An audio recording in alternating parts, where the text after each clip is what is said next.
কাঁচা কলা ধুয়ে নিয়েছি, এখন কেটে নেব,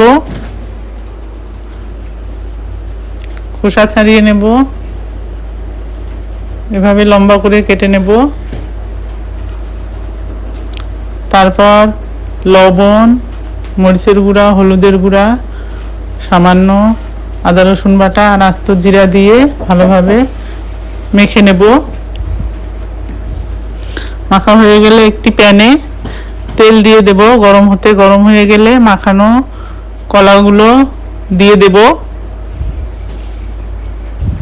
তারপর এক পাশ হয়ে গেলে উল্টিয়ে দেব। ভাজা হয়ে গেলে তুলে নেব।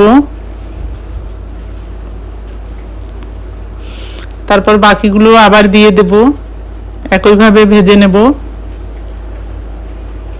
উল্টিয়ে দেব।